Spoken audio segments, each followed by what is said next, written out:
earlier, an aromatic topic that we've got brewing for you.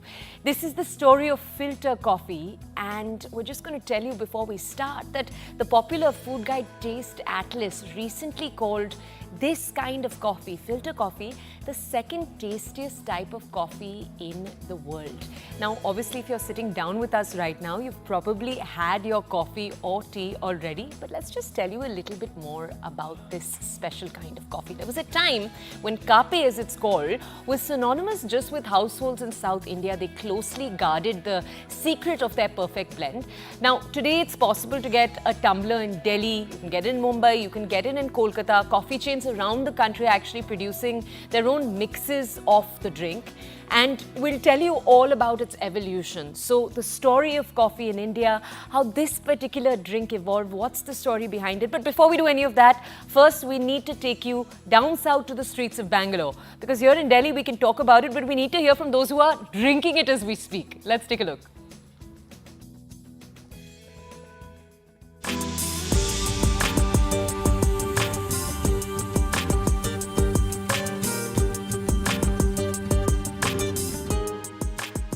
India may be famous for chai, but in Bengaluru and across South India, there's never a great morning without a cup of good filter coffee. In fact, we are right now in Bengaluru's MTR, a very popular outlet, and here you can see a lot of people are here to enjoy that cup of filter coffee. They're all with their friends, family members as well. They have their different talks since it's a weekend as well for them. So all that, they share a different emotion when we talk about the filter coffee. In fact, in Karnataka, it is also called as filter coffee. We'll try and talk to them what really it means to them, a cup of filter coffee, what kind of an emotion that they really share with this.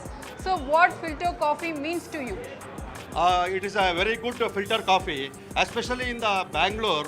We come to the Lal Bagh for the walking every day. Here in MTR coffee, this is filter coffee. I think it is a crush of the filter coffee from Chikmagaluru. It is a pure crush coffee.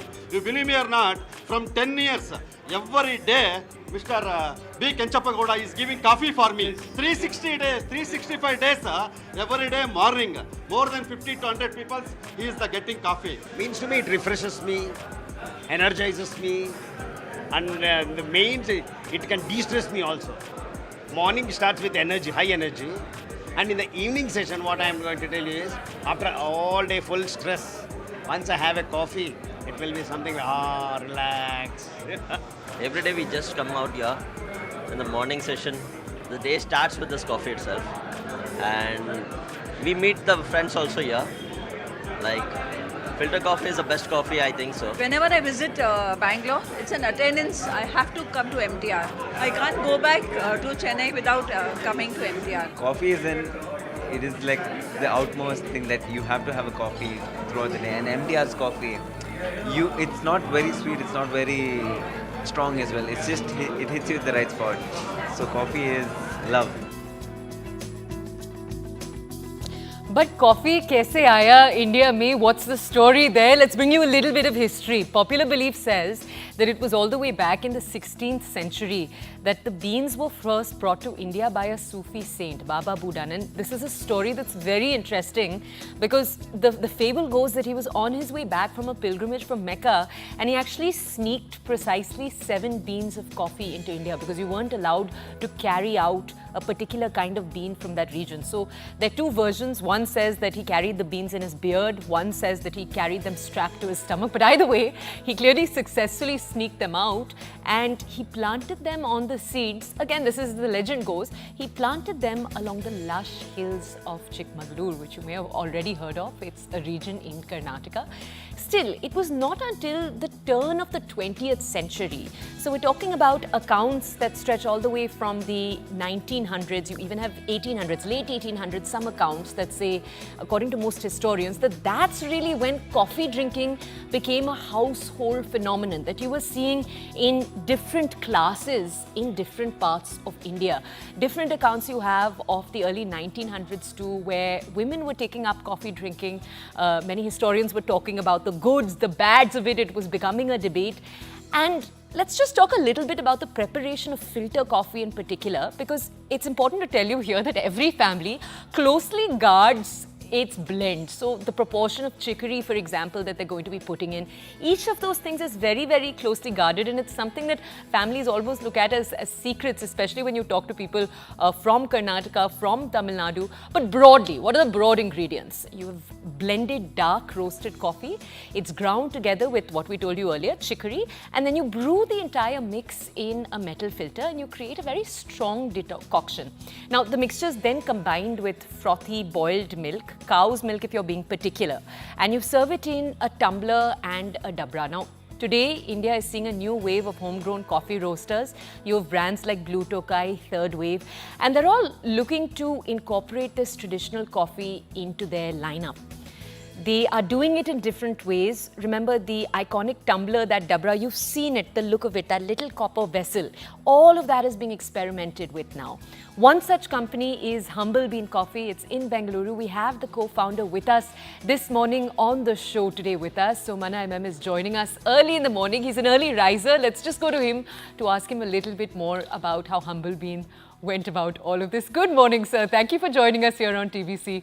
Sir, can we just ask you, can we start off by asking you, why did Humble Bean decide to develop a filter coffee? You're located in Bangalore, and it's pretty gutsy to say we're gonna go out and create our version of a drink that every person is already drinking. They already have their favorite recipe of it. So what made you decide, okay, this is something we want to do? Good morning, Toya. Thanks for having me on air.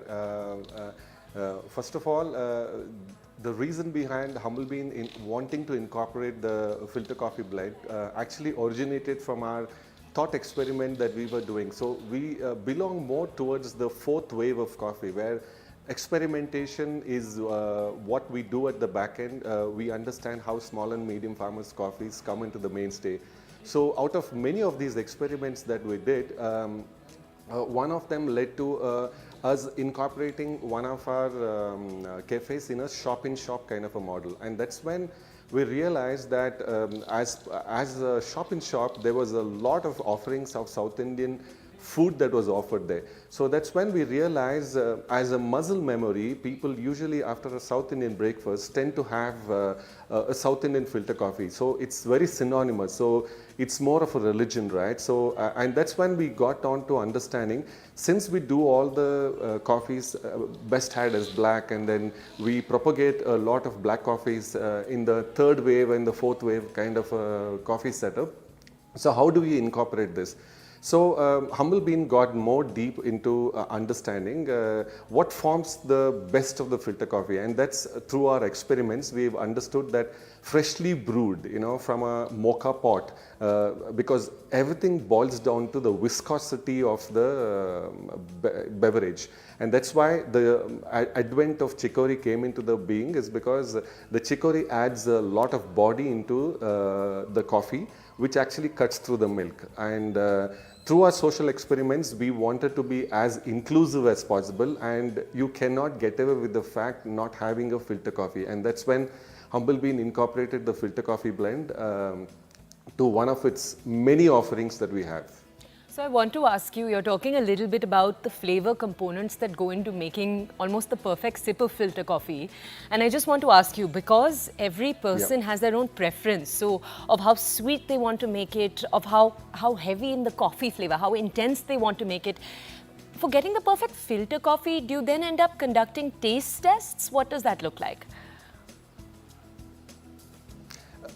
So we are very focused on the flavor science of coffee as to, for example, most of new age coffee companies are actually also talking about 100% Arabica. So it eliminates the very aspect of losing out something which is very palatable, like for example the Indian Robusta. So from times immemorial, if you specifically look at Tamil Nadu as a region, people are very, they're hardcore fanatics about South Indian filter coffee. They abstain from using chicory, right? So that's when we realize the aspect of good palatable Robustas adds an amazing body into the already a good filter coffee. So through our thought experiments, through our flavor science and then all of that, we realized that we can also not have chicory and bring the best of the South Indian filter coffee. And further experiments led us to come out with a solution that the mocha pot extraction, if regulated well, could actually bring out the best of the nuances of the filter coffee. So yeah, so we tend to abstain from the chicory variant of the filter coffee. So you're using some terms that are a little technical, and I'll even get you to explain, for example, what each of the waves mean, what they stand for, because you were earlier saying third wave. Right now we were talking a little bit about the body of a coffee. So we'll go into that in a second. But I just want to ask you before we do that, we had the chance to speak before we had this interview, and one of the things you told me was that while you love filter coffee and you have a soft spot for it, you think it should be looked at as a comfort food. Can you elaborate, especially for those of us who are having it every single morning? It is very synonymous with the South Indian breakfast. For example, the gaining popularity of the dosa brands and the idli coffee, so the idli and many other aspects of the South Indian filter coffee, it is very, very satisfying actually to end it with a filter coffee. So it's come through traditions that after a nice breakfast, South Indian breakfast, it ends with an amazing cup of coffee. So it's very, very comforting. So that's how traditionally it has evolved. So if you're comparing the coffee and food pairing aspect of it, it is you cannot get away with not having a filter coffee after a South Indian breakfast. So that's how I would like to put it. But would you have it yourself every day, if I may ask? In spite of me being a hardcore black coffee drinker where I enjoy my coffee, best had as black or whatever, but one thing that you cannot take from me is, whenever there is a nice breakfast that's offered at home, we always land up brewing it on a mocha pot and having an amazing South Indian filter coffee. So a South Indian filter coffee can never be eliminated from a South Indian household. So it's very much like a religion. Can I ask you? So I love my filter coffee after breakfast, yeah. That's great. So let me just ask you then, you are someone who, and your entire organization works very closely with coffee farmers. So I just want to ask you, tell us a little bit about the changing ecosystem that we've seen. Decades ago, filter coffee was one of the biggest products. Now, you have a bunch of premium coffee brands that have entered into the sector over the last few years. What has that meant for coffee farmers? How do we need to better protect them? Just give us an overview there. So what has happened with the South Indian filter coffee is, let me take the inference of a South Indian filter coffee. For example, it was randomized, it was a hit and a miss. But with the advent of new age coffee companies coming in place, the refinement of the beverage has gone to the next level.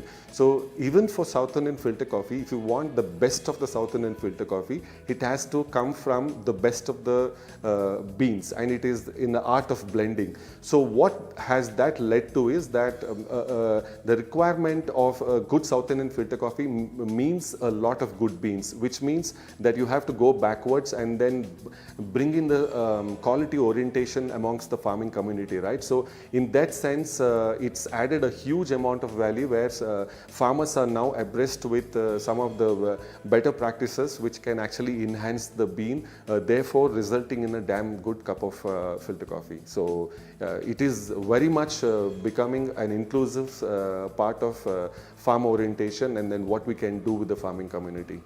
Sir, thank you so much for giving us the lowdown. We hope after this interview you'll take out a little time, you'll enjoy your own cup of filter coffee. But thank you for joining us this morning and giving us the basics on this. Okay, let's talk a little bit. You know that on TBC, when we discuss a topic, we have to give you all the sides of the story. So many of you, our audiences, are joining us this morning and you've already had your coffee or your tea as you've come to sit by us. So we thought one of the things we have to do is sit down with a doctor and also understand how should you be having your coffee. Let's go over to Dr. Prakhar Garg. He's actually with us from the Yatharth General Hospital. He's with us this morning on the show. Sir, thank you so much for joining us here on CNN News 18 on TBC. Let's just ask you first, we'll keep our focus on filter coffee for the first question. What is the effect that having a filter coffee, often the serving is quite small, so what's the effect having a filter coffee has on our body? And I want to ask you this, doctor, keeping in mind that most often you're having it after you've had either a dosa, idli, some kind of breakfast. So it's not that your stomach is unlined entirely. What's the effect that your coffee is having? Talking about the coffee, rather the filter coffee. So that is one drink which most of us are having after breakfast, or it is the kickstart for the day. So regarding the coffee, there are both pros and cons for that. So one thing important is that definitely having the coffee after a meal is something which will provide the gastric troubles. So taking a coffee empty stomach in the morning can lead to severe gastric issues, especially the people who are taking on the daily basis. Second thing is that if we talk about that whenever a cup of coffee, it depends upon the quantity of the coffee which you are having. Right. Suppose it's just about 1 cup of coffee in a day, then it is a different thing. If you are tend to have a coffee like 4 to 5 Multiple cups times, or yeah. 8 times, multiple times, then definitely it is something which can have some side effects also. So talking about the amount of coffee, usually it is usually as per the World Health Organization, the recommended caffeine intake per day is around 400 milligram, which should be taken, and around a cup of coffee usually has 80 to 100. So along with that, nowadays the lifestyle is such that in the hectic lifestyle, students who are studying late nights and all, so they tend to have more of caffeine intake, not only in the form of caffeine but also energy drinks, soft drinks and all, which all contain some amount of caffeine. So that needs to be taken into consideration, that whenever any kind of caffeine drink is to be taken, then the amount has to be well identified before, so as to avoid the complications created by them. So, doctor, can I ask you, I know so many people who will have coffee, and by that I don't just mean filter coffee, I mean any kind of coffee. They'll have it as something that almost aids them to go to the washroom. So early in the morning, when you need to go to the washroom, when that's something you just need to check off, I know people who drink a coffee for that purpose. Long term, can that be harmful, or is it good to set a kind of cue for your body?